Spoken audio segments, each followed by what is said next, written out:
This is the best of the week on Relevant Radio. Jamie, I want to talk to you. What can I do for you, Jamie from Illinois?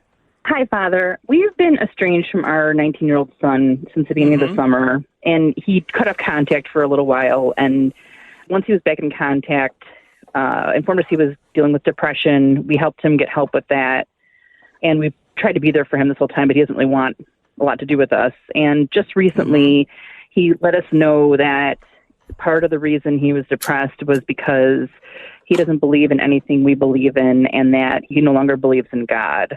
And his girlfriend said she doesn't believe in God. His best friend doesn't believe in God. And, you know, obviously it was really hard to hear that when we raised all our kids to be strong Catholics and they know their faith. And I know there's some mental illness going on right now, so I understand that, you know, could be a part of it. But I also believe that it's also a result of it, because when you stop believing in God, you stop believing in all goodness and truth, and it can only lead to, in my mind, to depression. But I'm just wondering your advice on how to handle that with young people. And I mean, I don't want to be the type of parent just cuts their child off. There's not much that you can really do. I mean, he's on his own. Of course, you pray for him and you continue to hold what you hold. But let's define some terms. He says he doesn't believe in God. He never believed in God.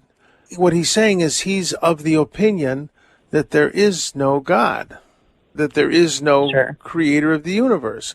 And, you know, if I could talk to him, I would say, well, of course there's a God. God exists by definition. What do you mean God exists by definition? That greater than which nothing exists is God. If the universe or the universes are self-creating, then they're God. They're the greatest force. What we believe is that this creative force that brought everything into existence is love. And we were taught that by this Jewish carpenter who claimed to be the very heart of God, the very Son of God. And what he said is beautiful. Now, what you're saying is you're not saying you don't believe in God. You never believed in God, because the word believe is trust. You don't trust God.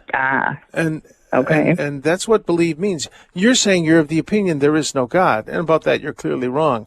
What we're talking about in the Catholic faith is not the existence of God. God exists by definition. What we're talking about is the nature of God, that we believe that Jesus of Nazareth taught us the very nature of God.